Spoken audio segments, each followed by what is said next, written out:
So this is my 3-part series on how to pass Tier 1 and Tier 2 selections.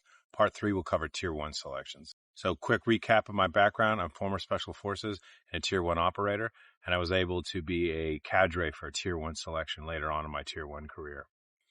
So Tier 1 units, we're basically going to cover the main 3 operational Tier 1 units, which is SEAL Team 6, Delta Force, and the Intelligence Support Activity. Also blue, green, or orange, based on the task force colors I've talked about in the other different videos.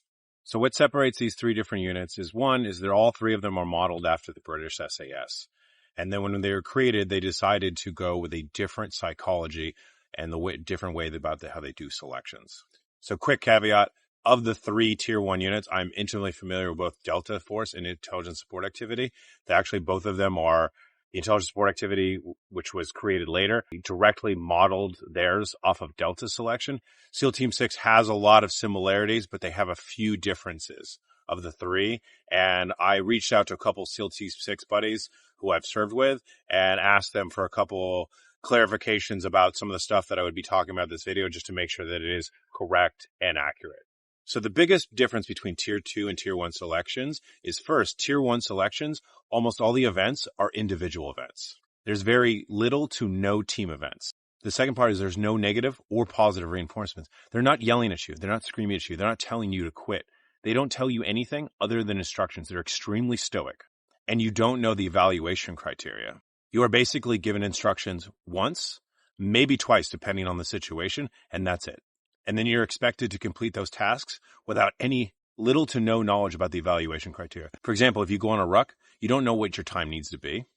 The only way that you know that you didn't meet the evaluation criteria is you'll randomly be whisked away on a truck, and you'll be told that you're out, and you won't see anybody you ever saw in a selection ever again.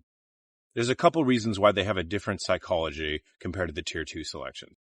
Most people who are in Tier 1 selections are coming from Tier 2 units. Well, especially SEAL Team 6, you have to be a SEAL even to go to SEAL Team 6.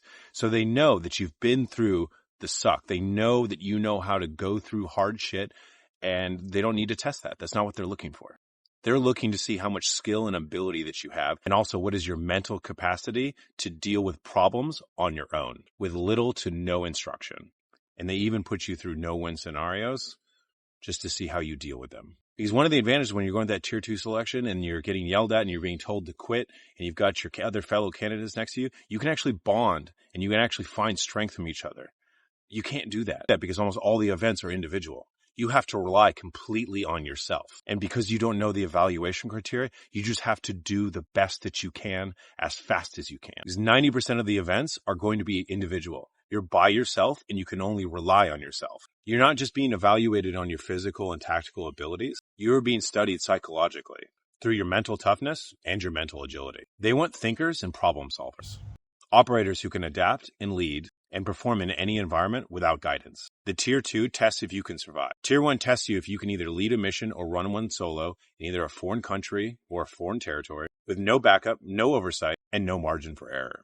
And at face value, a lot of people will think that I'm not getting yelled at, it's not as bad. Actually, it screws with people a lot more because people feed off that yelling when people are telling you to quit. It's like, what, I'm just going to do it just to say fuck you. But when you have nobody telling you that you're not doing it right or you're not doing it wrong, and also you don't know what time you have to beat, that screws with people. And I've seen some pretty successful Tier 2 operators falter to this. And it really weeds out the operators who are not mentally independently tough. So I'm going to give you 3 tips on how to pass Tier 1 selections. The first is rucking. And while I did cover rucking in Tier 2, I'm telling you, it is so important that you have to be able to ruck run no matter what you're doing. You have to be able to move fast because the time evaluation for any ruck movement in the Tier 1 selections is extremely high. You have to go fast. If you cannot ruck run, you cannot pass these selections. And if you're currently training for this, learning how to ruck run and how to train up to this can be very problematic if you try to do it too quickly. I would recommend at least a 6 to 9 month to a year-long pre-train up for a Tier 1 selection just because of how stressful it can be on your body. If you try to train up too quickly, you will hurt yourself. So the second part is you actually need to be good at land nav. You cannot dead reckon on these Tier 1 courses, especially Deltas.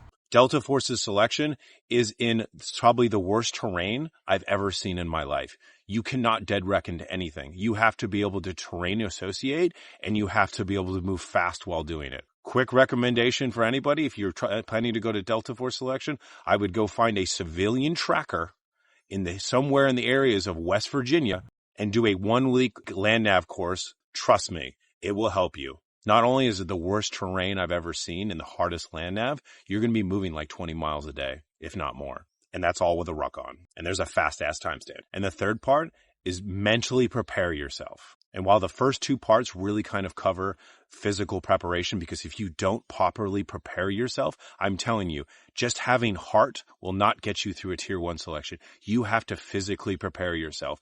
Almost everybody who drops out of a tier 1 selection, all of them pass tier 2. They have heart, but their bodies broke down because the physical stress that you will go through in a tier selection is beyond anything you've ever seen.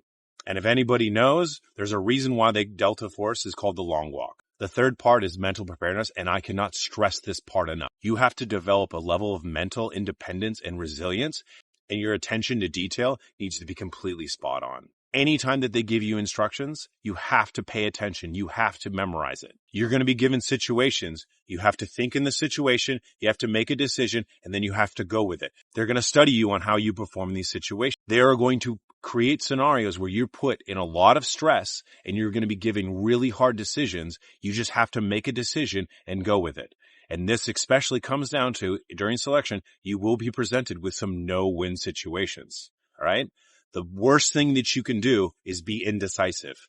Make a decision and then follow it through no matter what. Trust me. So if you show up to a tier 1 selection physically prepared, you can ruck run for days. You know how to land nav no matter where it is, and you are mentally prepared to tackle any situation that anybody sends at you, even if it's a no-win situation. You will be able to pass. You will be able to make it. And trust me when I tell you this, it'll be one of the hardest, but probably the greatest experiences of your life. There's a reason why tier 1 operators are even looked at in the civilian world as the equivalent to professional and Olympic athletes because of what they've had to accomplish to get to that level. And me going to selection is still to this day one of the greatest experiences of my life. I hope this was helpful. This concludes my 3-part series of how to pass tier 1 and tier 2 selections. If you have any questions or comments, feel free to comment on the video or send me a DM. Once again, I appreciate you guys, and sorry it took so long for me to do part 3.